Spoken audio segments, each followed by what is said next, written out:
ከአህመድ ጋር እሰልፋለሁ እያልኩ አልፋታም። ወያኔና ሻዕቢያ ከዚህ በኋላ ህዝቤን አማራን ልታጠፋው አልፈቅድልም። እኛም ወደ አደላው እንሄዳለን። አንተ ከልክስክስ ፋኖ ጋር መጥተህ አብይን ገለ ደብረጽዮን እናስገባለሁ እያለ አይደለም ጄም። እኛ ደግሞ ከአብይ ጋር ቁመን አንተን እናጠፋለን። የአብይን ድሮኖች ተጠቅመን ድምጥ ማጥ እናጠፋለን። ነገ ይቀጥላል። ሞጣ ሩቅ አትሄድ። ግብጽ ጋር እየሰሩ አይደል ኢትዮጵያን ሊያፈርሱ። ኢትዮጵያን ለማፍረስ ቅድም ሰምታቸዋል። ከግብጽ ጋር እየሰሩ እኛ ደግሞ ከአብይ ጋር የመስራት ምን ችግር አለ? ኢትዮጵያ እኮ ቂጥን ነው የምንርልበት ጥይት አያገባኝም። ስለዚህ ሞጣ ኦሮሞና አማራ እንዲቀጥል ነው የምፈልገው። ባይዘው ስለዚህ ሁሉም ኢትዮጵያ ጀማይካ ኦሮሞና አማራ አንድ ህዝብ ናቸው። አዳምጠኝ፣ አንድ ህዝብ ናቸው።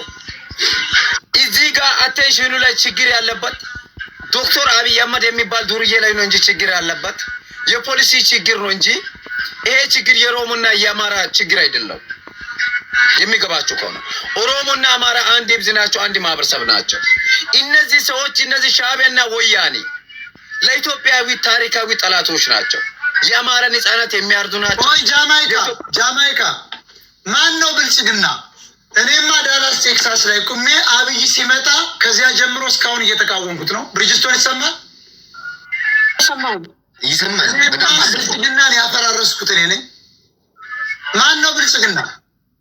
ብልጽግናን የሰራው እኮ የዛሬ እቃወማለሁ የሚለው ፋኖና የትግሬ የአማራ ትግሬ ፋኖና የትግራይ ወንበዴዎች ናቸው። እነሱ ፋኖ ብልጽግና ለማስቀጠል ትግራይን ተዋግቷል። ቆይማ ግድ የለሽ ፋኖ ብልጽግናን ለማስቀጠል የዛሬው ፋኖ ትግሬ ቆሊሰጥሽ አንዴ ትግሬን ተዋግቷል።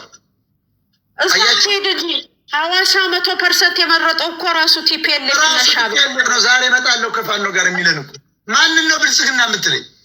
እኔ ነው ብልጽግና? እንኳን ብልጽግና ነው የምልህ ጣሊያን መሆን መብቴ ነው እያልኩ እኮ ነው። ለጣሊያን ተሰልፎ መዋጋት ይቻላል። አስረግጬ የምነግርህ ወያኔና ሻዕቢያ በትኛለሁ ነው። ይሄን መተማመን አለብን። ቀጥይ። ጀማይካ ነው ወይ ወንድሜ ጄ የሚቀጥል አሁን ምን መሰለህ ሞታ እኛ ጸዳ ፋብትኛን አንጀታችን፣ ህሊናችን፣ ልሳናችን ጸዳ ያለ ኢትዮጵያውያን ከቆሻሻ ወያኔ ጋር ሻዕቢያ ጋር በፍጹም እነሱን ለማጥፋት ጋኔን ይምጣ ሲኦል ይምጣ ተባብረን ነው ወያኔ እና ሻዕቢያ የምንመጣው። 4 ነጥብ ኤግዛክትሊ።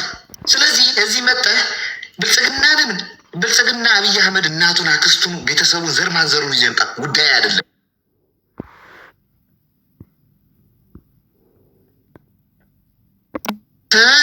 ከታሪካዊ ጠላት ግብጽ የምትባል በደንብ ነው መወዳት ማከብራት ሀገር እያልክ የኔን እናትና የሞጣን እናት የብሪጅስቶን እናት ባለችበት እንድትገደል ሄደህ ቁልቋል ክርብል አድዋ ትግሬ ቀጥይ ብሪጅስቶን ልጫወት ብነ ቅማላ እነዚህ አንድ ነገር መጨመር የምፈልገው ሞጣዬ፣ አንተ ማለት ንጉስና የንጉስ ልጅ ነህ።